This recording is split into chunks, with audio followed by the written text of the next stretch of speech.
Oh, righty. I decided some of these smaller ones that are just throwing out yellow leaves and going nowhere, stuff like that, I'll uproot them. Along with some of the older ones. Lo and behold, I found something in all of this. That's a fairly substantial amount of spinach, as you can see. That's a lot there. Anyway, I found something, and I don't think I'll be able to show it. Some of these, there's a couple of them that are just getting torn to shreds, and I don't know. I'll probably get to the point where I go to eat them, and I'll just end up chucking all that out anyway.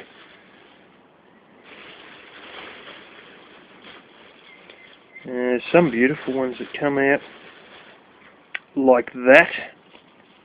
Hang on. Bloody beautiful. That's what you're looking for. Beautiful, great big blooming leaves. No bugs getting into them.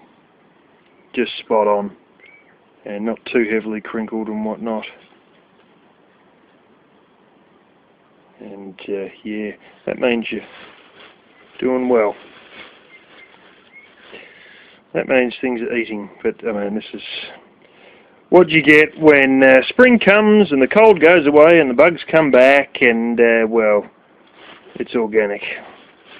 Very organic. Yeah, here's some of the more wrinkled ones. These are off the older ones. They're sort of, the edges look pretty tormented and whatnot. And in some of those, yeah, you're not going to be able to see it, but basically there's aphids. Instead of getting in a panic and pulling out the ones with aphids, I'll do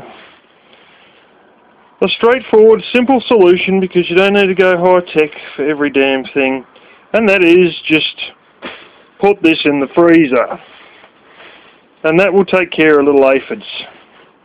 And when I do go to get it all out, it'll be fine. I have noticed times previously with all that, you guys probably know, I just get it out of the freezer, put it in like a breakfast bowl, pour boiling water over the top of it, and then microwave it. And often enough you end up with a little bit of potting mix in the bottom of that microwave bowl. And yeah, probably should pour hot water over them, give them a bit of a rinse in a colander or something before putting them back in the bowl, pouring more hot water over them and microwaving. But anyway, if I wasn't, if I was sort of a bit out of sight, out of mind, because it's around the corner, and you got everything else to do. But if theoretically I had a wife or whatever, or I didn't have heaps of other stuff to do, I could actually go around and pick it daily, and then you'd cook it straight away. And of course, as soon as you cook it, well, aphids ain't going to handle flipping. I don't even think they'll handle 60 degrees Celsius, let alone boiling water. Probably be better than handle 50 degrees Celsius, known aphids. But anyway, that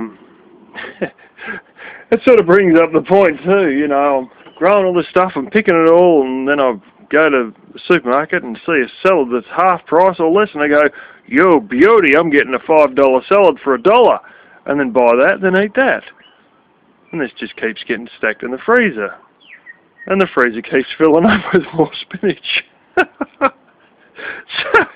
so one day, I'm going to have to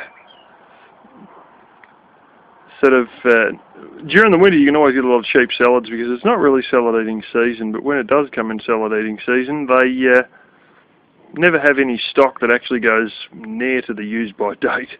So anyway, as the weather warms up, I might realise that I'm not going to get any salads on the cheap anymore, and I'm just going to have to well, basically just start eating all the stuff I grow. It's a great feeling to eat stuff that you've grown, but at the moment I'm in a habit of just throwing it in the freezer. So I've got to get that habit back of eating stuff. In fact, really speaking, a lot of what I'm eating, not only these cheap salads, but from the supermarket, but a lot of the stuff that's coming out of the church garden, because that's got aphids in it, so I just clean it up and eat it straight away within a day or two. And yeah, That's lettuce, and you can't really freeze lettuce. You can, but it wouldn't be edible afterwards. But you can with spinach. So I'm eating the stuff that not only am I buying on the sheep, but that I'm harvesting out of the church garden. And then this stuff here is all just ending up getting frozen. But this would be, well, I've got a bit of supermarket salad that's in there. This would be basically the 4th bag, I think, and I've already eaten either 1 full bag or half of a bag or a bag and a half. I can't remember. There's at least another 2 bags still sitting in the freezer anyway. Plus this will be going in. And yeah, I mean, there's still more to flame and come. Not a great deal more though. We're sort of pretty much getting to that point where, yeah, I've been thinking like, it might be a bit too late to put in tomatoes, but they are selling seedlings, and it mightn't be a stupid idea to buy some tomato seedlings. This is one of these things, you know, with this heating mat I've got and all that, you know, you make a jump of trying to sprout things as soon as you can, just before a season starts, and then you'll get off to a good start. And it's just like the spinach here.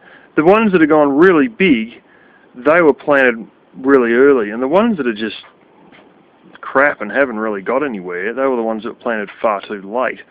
And it also has a bit to do with your seed quality too, because I had an older packet of seeds, and I then sort of started using another newer packet of seeds too. And I don't know, one was bought from a place that's renowned for taking everything that's second rate, and you can buy stuff very cheap, but there might be a reason, that might be part of the reason that it was actually the second rate seeds I was picking up in the same packets that you usually get from the hardware store, and also the fact that, you know, I bought the packet 3 years ago might have something to do with it. But anyways, some plants just don't take anyway, and I've seen that with the church garden. I pointed that out. You know, some of these little lettuces, they are no bigger than when we put them in. Just a few of them, you know, out of like about 30, there might be like 3 or something like that. But anyways, I'll definitely have a go with the coriander and the dill, and I might make a jump and try and buy some tomato seedlings and get a few tomatoes on the go, as opposed to trying to sprout stuff from seed, because I've sort of, you know, I've missed the boat. And they might be in a bit too late if I plant them now. But yeah, while I'm thinking of these things, I've got buds that are on one of the grapevines down there, and unfortunately I may have gone from 3 grapevines to 1, or a second one that's pretty piss weak, and one that's really good. There's some things you do and the climate's wrong, or in this case the soil type's wrong, and just you keep trying and keep trying. You waste a lot of time and stuff, and you're just in the wrong area, or you got the wrong soil type, you know, or something like that, or you're missing something in the soil, or the soil's too dense, which is probably the case in this case, and now I don't have enough limestone. But anyway, let's have a look at these plum trees.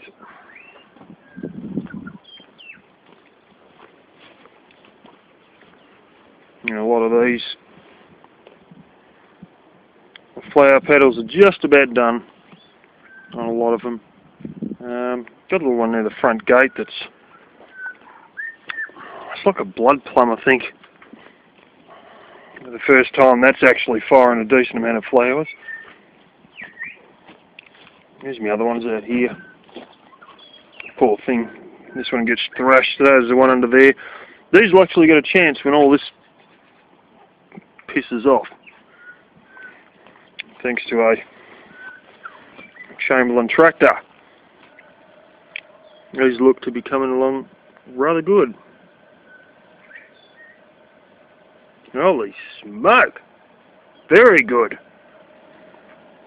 What will happen is this sod will probably drop a lot of them off while they're still small, and then the birds will tear into these and blah blah, but at least they're protected from the rabbits with all this.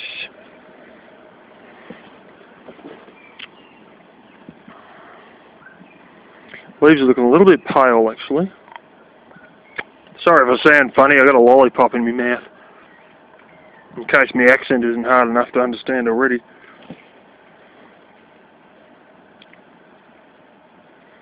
Yeah, this looks to be doing absolutely ridiculously well, but like I said, it's carrying too many plums for its capacity, and I know it'll drop off a bunch.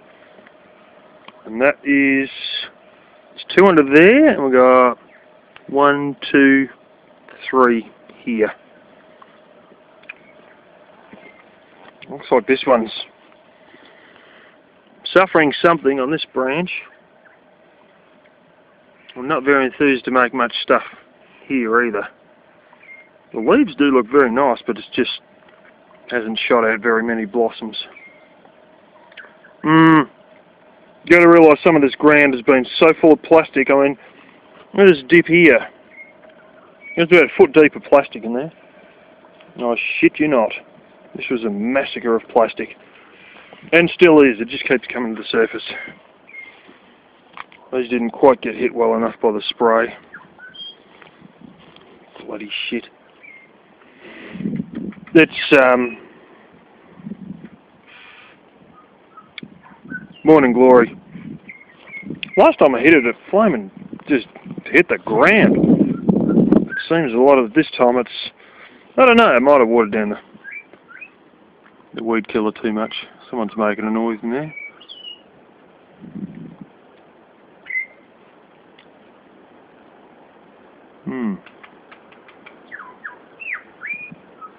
Not scared of me anyway. The pigs here are pretty much all died back, and we're just opening up a lot of the leaves. Oh, little baby fig. What do you know? So yeah, they're sort of at the start of their cycle again. Oh yes. Never fails to disappoint. This is obviously one of the ones that was planted way back in the day. You can see another fig on that one. You can see another one there. Decent sized one there. Really good one right there.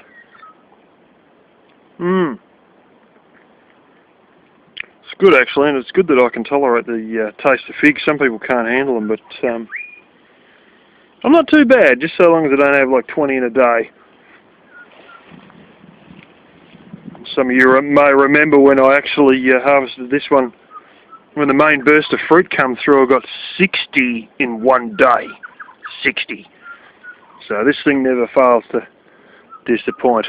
At least not since I lived here anyway, and I pruned it back a bit, and especially since the little watering line, which needs to be reattached, has been put on. But even really this year, you know, it's really sort of taken off big time. Better luck we'll have a season this year as we did last year.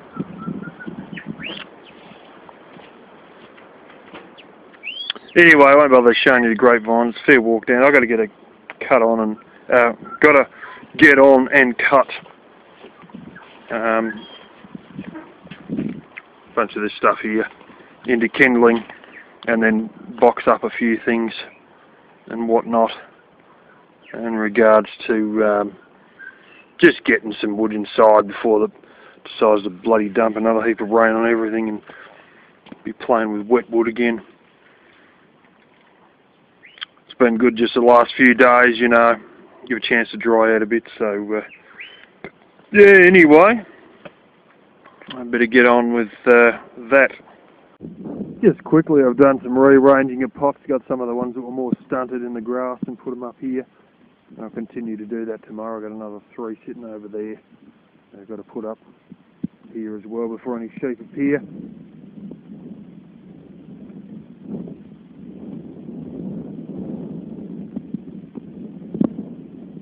And this is our other one. See, the leaves are a lot darker. Indicates it's a blood plum. And this is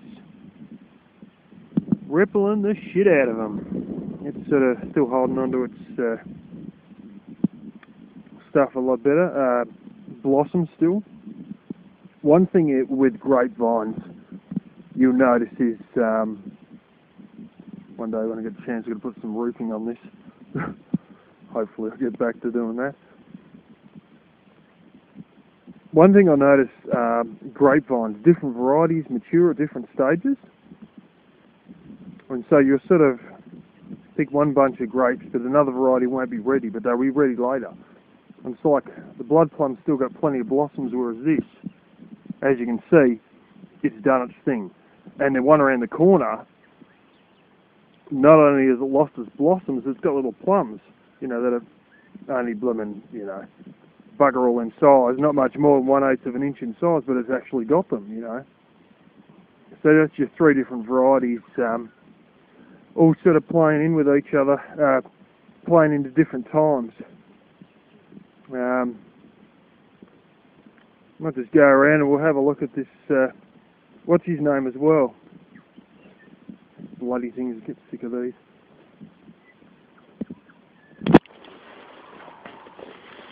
I'll show you these almond trees. Now, these almonds ain't worth shitting on, to be honest. They are disgustingly sour. But, might as well show them anyway. And here we go. Full of leaves. There might be a bit of wind out here. Yep, and they are full, as this bottom piece usually is.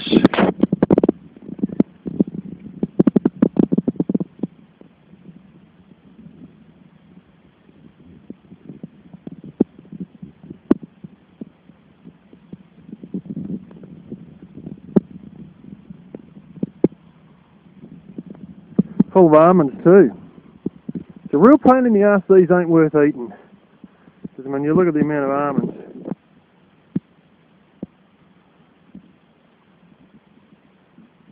Friggin' plenty of them. Heaps of them. Yeah, got a sheep locked in there. Anyway, you could well imagine what it's like out there.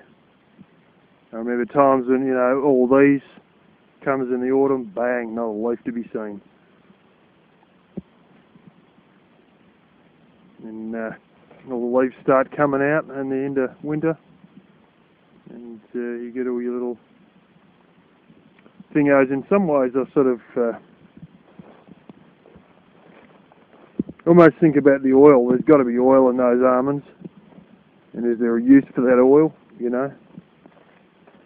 I also think sometimes I wonder if you could feed the nuts to the sheep.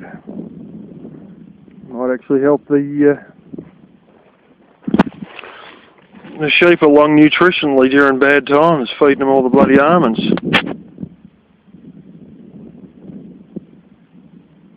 Probably be better using them to raise friggin' mice.